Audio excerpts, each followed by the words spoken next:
em um lugar chamado céu, que estava repleto de seres angelicais que amavam fazer a vontade de Deus.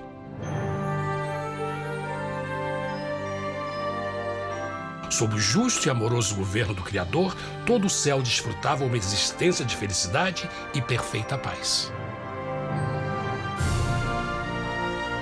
O príncipe supremo do paraíso e comandante dos anjos era o poderoso e amoroso Filho de Deus, mais conhecido com o nome que adotou quando veio à Terra, Jesus. Ele tinha o mesmo propósito e pensamento com Deus, o Pai.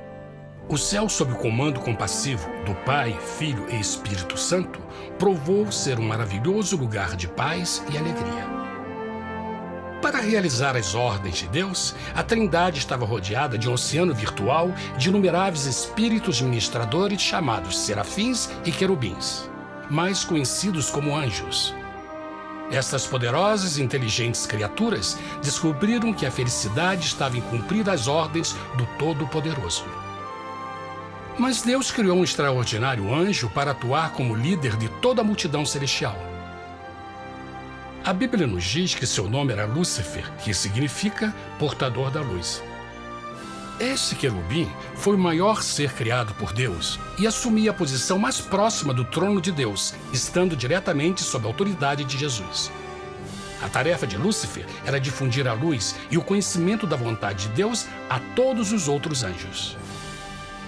Lúcifer foi o mais esplêndido ser criado por Deus. Era extremamente bonito e dotado de enormes poderes de liderança e organização. Entre os anjos, ele foi muito admirado, respeitado e amado como amigo. Mesmo assim, Deus previu o mal que Lúcifer estava até que se achou iniquidade em ti. Quando Lúcifer percebeu a sua beleza e poder, seu coração pouco a pouco começou a mudar. Permitiu que seu enfoque se afastasse de Deus e direcionou seu amor para si mesmo. Talvez nunca saberemos completamente como e porquê estas sementes de rebelião germinaram Das nuvens, e serei semelhante ao Altíssimo. Lúcifer, aos poucos, começou a cobiçar o poder de Deus, mas não sua personalidade. Ao pensar em suas próprias habilidades e belezas extraordinárias, os perversos tentáculos do orgulho e vaidade congelaram sua mente. Este ressentimento e inveja fizeram com que ele violasse a lei. Serão verdade. Agora, pela primeira vez na história da eternidade, Lúcifer começou a violar esses princípios perfeitos. Lúcifer sabia que, se fosse compartilhar o poder e status de Deus, necessitaria de apoio. E deu início ao trabalho. Começou sorrateiramente a circular entre os outros anjos, plantando sementes de dúvida e descontentamento a respeito da liderança de Deus, ao mesmo tempo em que, sutilmente, revelava suas próprias virtudes. Ele insinuou que Deus abusava de seu poder divino e suas leis restringiam a verdadeira liberdade e felicidade de suas criaturas.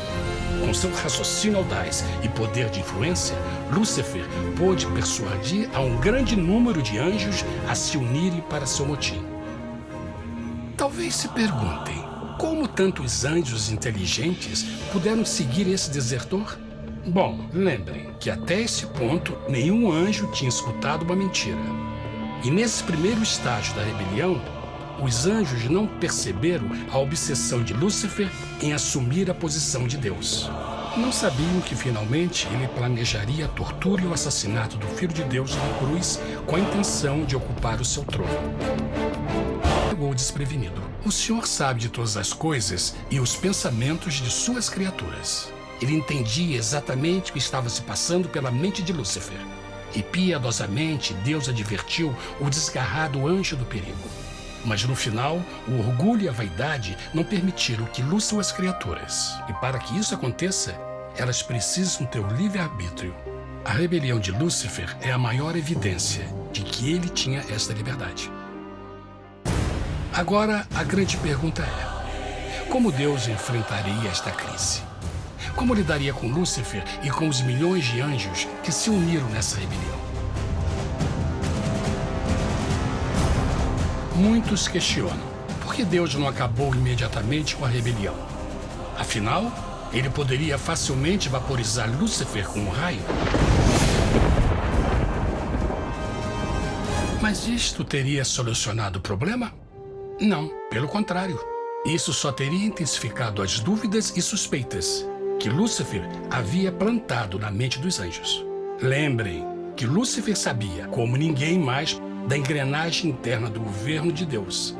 Sua destruição seria vista como parte de uma grande armação, e a razão que o motivou a servir Deus teria sido o medo da represália e não o amor.